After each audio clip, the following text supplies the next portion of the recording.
Hentikan spekulasi, hapuskan berita yang tidak pasti. Tak pasti, jangan kongsi.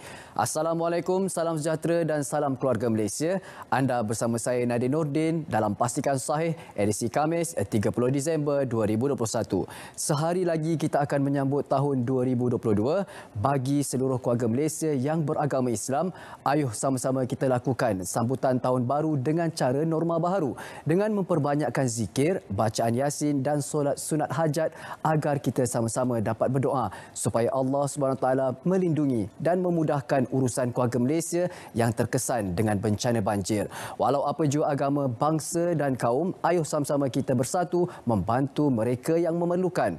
Untuk anda mendapatkan maklumat cuaca terkini, anda boleh muat turun aplikasi My Cuaca di telefon pintar anda melalui Google Play atau App Store. Kita mulakan Pastikan Sahih pada hari ini dengan kes harian terkini COVID-19.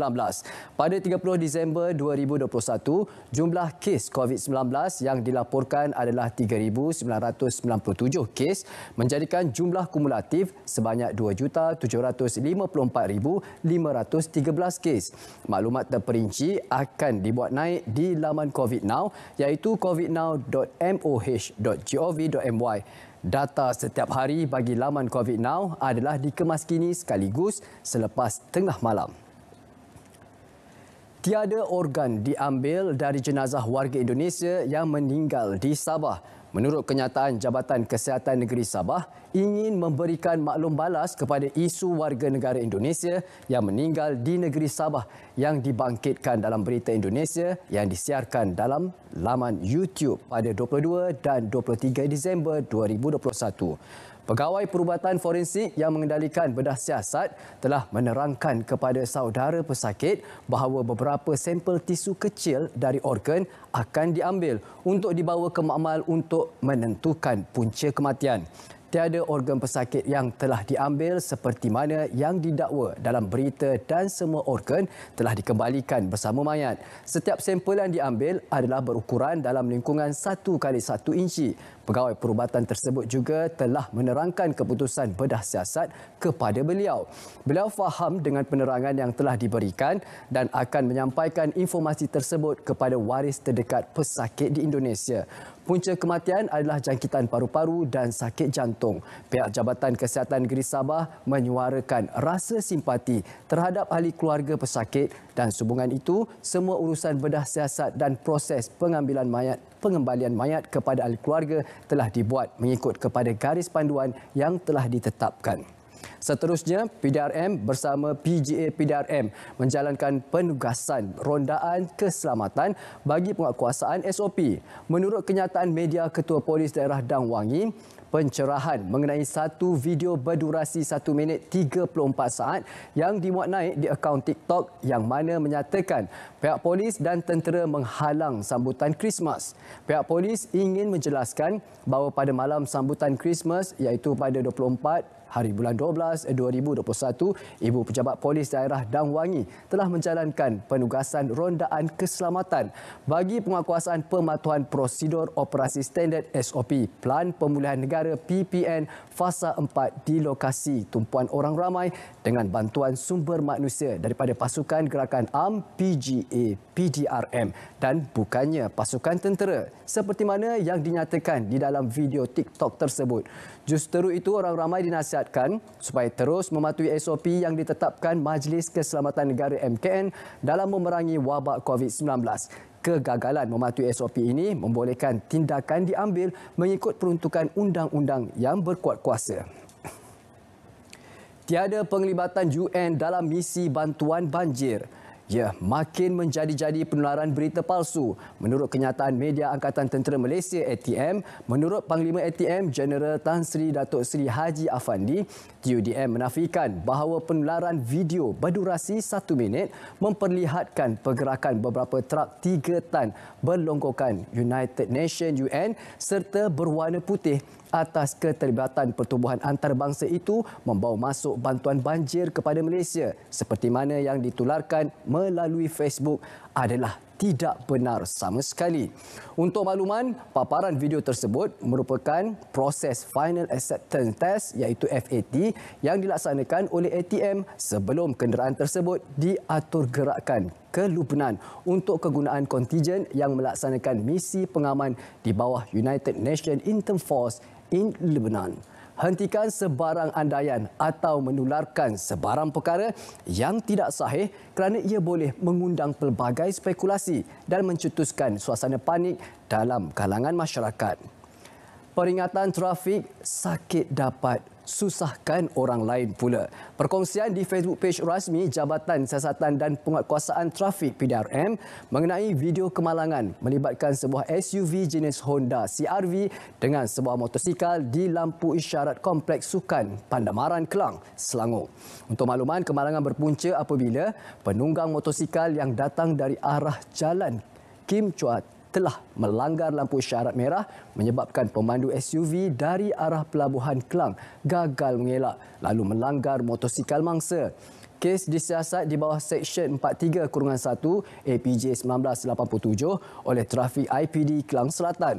JSPT pada setiap masa sentiasa menjalankan operasi penguatkuasaan lampu isyarat merah tetapi sikap tidak peduli pengguna kenderaan masih menebal untuk melanggar peraturan undang-undang lalu lintas.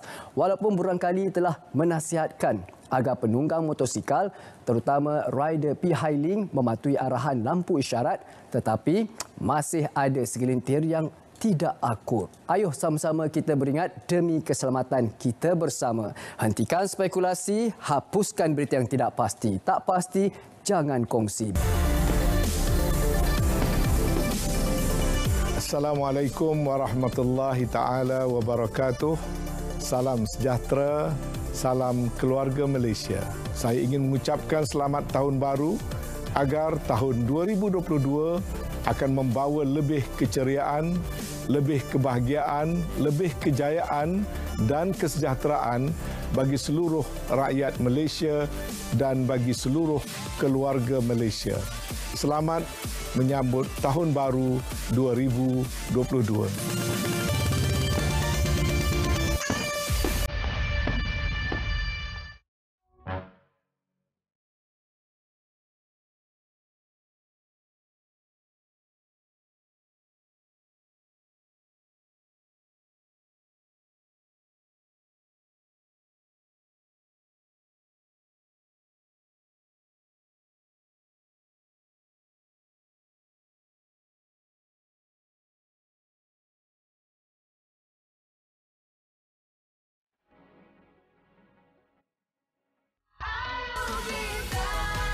Memperkukuh penyatuan dalam acuan keluarga Malaysia. Kementerian Perpaduan Negara telah menubuhkan pusat mediasi komunikasi di 6 negeri, 300 pusat rukun tetangga dan 14 pusat aktiviti perpaduan dengan 100 mediator di seluruh negara bagi menguruskan isu berkaitan kaum dan agama di dalam komuniti.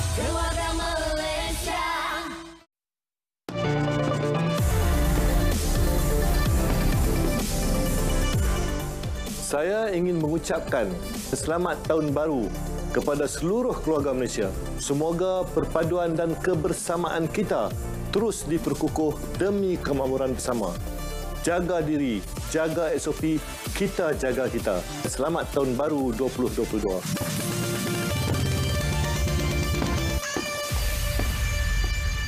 Terima kasih kerana masih lagi setia bersama kami dalam Pastikan Sahih. Seterusnya kami bawakan perkongsian hebahan berita RTM. Hampir 32 juta populasi dewasa Malaysia lengkap vaksin. Sebanyak 22,851,542 individu atau 97.6% populasi dewasa di negara ini telah lengkap menerima suntikan vaksin COVID-19. Berdasarkan data Kementerian Kesihatan KKM melalui laman COVID Now, sebanyak 23,146,049 individu atau 98.9% daripada golongan itu telah menerima sekurang-kurangnya 1 dos vaksin. Bagi populasi remaja berusia 12 hingga 17 tahun pula, sejumlah 87.4% atau 2,752,103 telah melengkapkan vaksin, manakala 2,844,678 atau 90.3% menerima sekurang-kurangnya 1 dos vaksin COVID-19. Sementara itu, statistik harian menunjukkan sejumlah 185,321 dos vaksin telah diberikan melibatkan 3,364 dos pertama, 4,900 dos lengkap dan 177,057 dos penggalak. Yang di-Pertuan Agong, nasihat rakyat siap sedia hadapi kemungkinan banjir besar. Yang di-Pertuan Agong, Al-Sultan Abdullah Riaduddin Al-Mustafa Billah Shah menasihatkan rakyat khususnya di negeri-negeri pantai timur, Johor dan Sabah bersiap sedia menghadapi sebarang kemungkinan berlaku banjir besar akibat hujan lebat yang berterusan. Datuk Pengelola Bijaya Diraja Istana Negara, Datuk Ahmad Fadil Samsudin berkata, titah nasihat yang di-Pertuan Agong itu susulan amaran tahap waspada kuning iaitu hujan berterusan di beberapa daerah di Kelantan, Terengganu, Pahang, Johor dan Sabah sepanjang minggu ini hingga 2 Januari depan yang dikeluarkan Jabatan Meteorologi Malaysia. Seri Paduka turut menasihati rakyat khususnya di kawasan berisiko dilanda banjir juga peka terhadap ramalan dan amaran yang telah dikeluarkan serta sentiasa berwaspada sekiranya paras air naik secara mendadak akibat hujan lebat yang berterusan. Ini termasuklah mematuhi semua arahan dan panduan yang dikeluarkan pihak berkuasa tempatan PBT sekiranya dikendaki berpindah dari kediaman masing-masing demi kemaslahatan kita bersama, ahli keluarga tersayang. Air termenung di Kampung Lancang, Merlimau punca banjir belum surut. Menurut Pengarah Jabatan Bomba dan Penyelamat Malaysia JBPM Melaka, paras air sungai yang masih tinggi menyukarkan kerja-kerja mengepam air. Beliau berkata 7 rumah terlibat di kawasan berkenaan. Program tersebut turut disertai pelbagai agensi antaranya Angkatan Pertahanan Awam APM, Majlis Gabungan Belia Daerah Jasin serta Pusat Kebajikan Bakti Kasih Melaka. Nak mengepam air, tapi keadaan situasi sekarang tidak mengizinkan sebab paras air di sungai pun masih tinggi. Proses itu kita akan tengok dalam 1-2 hari ini bagaimana kedudukan paras air di sungai yang boleh memungkinkan kita mengepam air yang bertakung di kawasan inilah. Tapi bergantung kepada situasi dan paras air yang ada di sekitar. Kalau kita pam sekarang pun air akan masuk balik, kan? So tidak memberi apa-apa impak yang besar kepada proses pengepaman air tersebut. Agrobank PPK Hulu Langat sertai misi bantuan banjir. Agrobank bersama Pertubuhan Peladang Kawasan PPK Hulu Langat giat melaksanakan misi bantuan banjir bagi membantu penduduk yang terjejas di daerah itu. Ketua Pegawai Pembangunan Agrobank memaklumkan ia antara inisiatif bank tersebut meringankan beban masyarakat. Agrobank sebelum ini mengumumkan pelan bantuan banjir merangkumi tawaran moratorium sehingga 6 bulan dan penjadualan semula pembayaran. Dan kepada mereka-mereka yang terlibat bagi meringankan bebanan yang tanggung. Pada masa yang sama juga bagi pelanggan-pelanggan Agrobank yang mempunyai buku simpanan dan juga kad ATM, kami membuat tawaran untuk pertukaran secara percuma. MINDEF sumbang RM500 bagi tentera awam di kem Batu 3 Temerloh. Untuk makluman semua, Kementerian Pertahanan MINDEF menyumbang wang tunai RM500 kepada 104 keluarga termasuk 26 keluarga warga awam MINDEF di kem Batu 3 Temerloh di Pahang yang terjejas banjir baru-baru ini. Menteri Kanan Pertahanan Datuk Seri Hishamuddin Tun Hussein berkata, pemberian berkenaan sebagai tambahan kepada bantuan RM1,000 yang diumumkan Perdana Menteri Datuk Seri Ismail Sabri Yaakob dan bantuan RM500 yang diumumkan Kerajaan Pahang sebelum ini. Selain wang tunai, MINDEF turut membekalkan bakul makanan serta kelengkapan asas rumah seperti peti ais, cerik, dapur, periuk nasi, bantal, tilam, cadar, selimut dan katil. Datuk Seri Syamuddin berkata kementeriannya turut menyalurkan peruntukan RM10,000 khusus untuk sekolah kelas Al-Quran dan Fardu Ain di Kem Batu Tiga bagi tujuan membaik pulih kerosakan.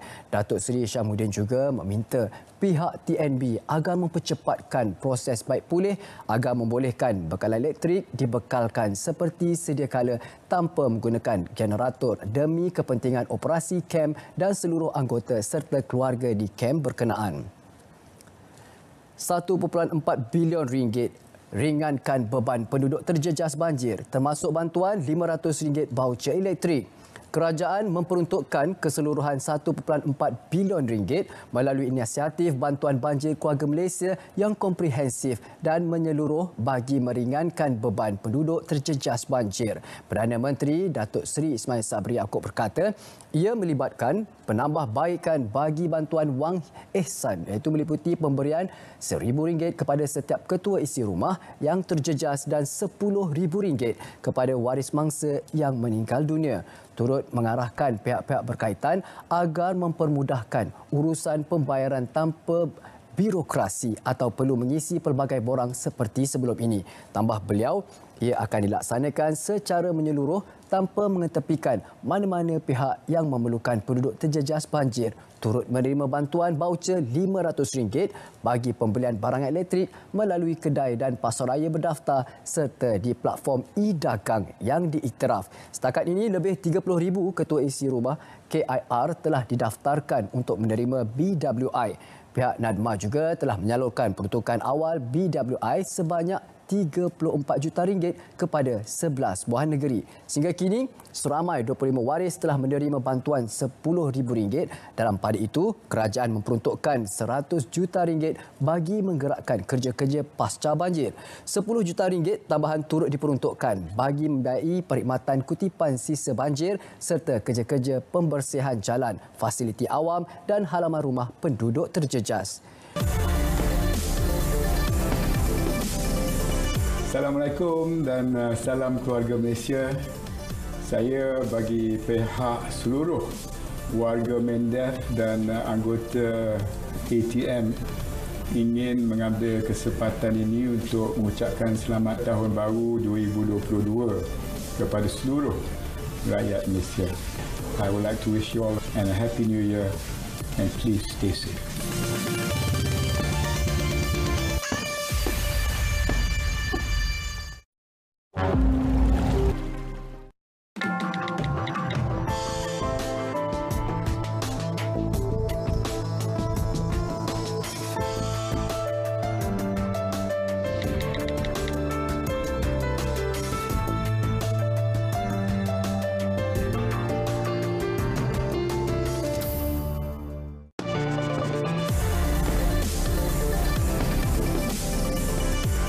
Warga RTM sentiasa komited menyampaikan hikmat pada rakyat dan berusaha memberi yang terbaik pada keluarga Malaysia.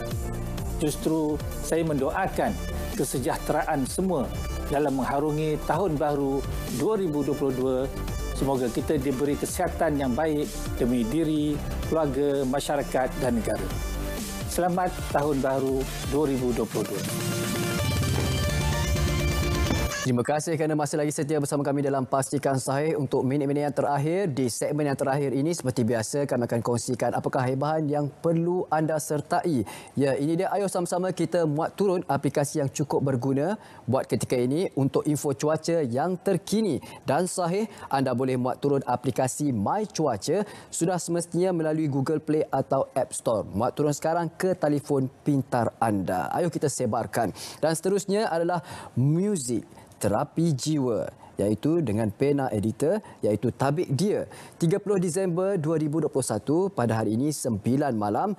Sudah semestinya anda boleh saksikan di studio siaran langsung media sosial DBP bersama yang diraikan tetamunya adalah Muhammad Rusdi, Mat Rakib, bahagian Harta Intelek Dewan Bahasa dan Pustaka. Kami bawakan pula JKKN, iaitu Jabatan Kebudayaan dan Kesenian Negara Negeri Sembilan, melaksanakan uji bakat terbuka artis budaya tari pada 20 Januari 2022, Khamis 9 pagi hingga 2 petang, Kompleks JKKN Negeri Sembilan, Jalan Sungai Ujong. 7020 Seremban Negeri Sembilan. Anda boleh hubungi taliannya 019-755-2424. Hentikan spekulasi, hapuskan berita yang tidak pasti. Tak pasti, jangan kongsi. Ingat, terus saksikan Pastikan Sai untuk mendapatkan penjelasan dan pencerahan mengenai berita yang anda terima di media sosial pada hari Isnin hingga Jumaat pada pukul 3.30 petang di saluran berita ATM My Freeview 123. Assalamualaikum, salam sejahtera dan salam keluarga Malaysia.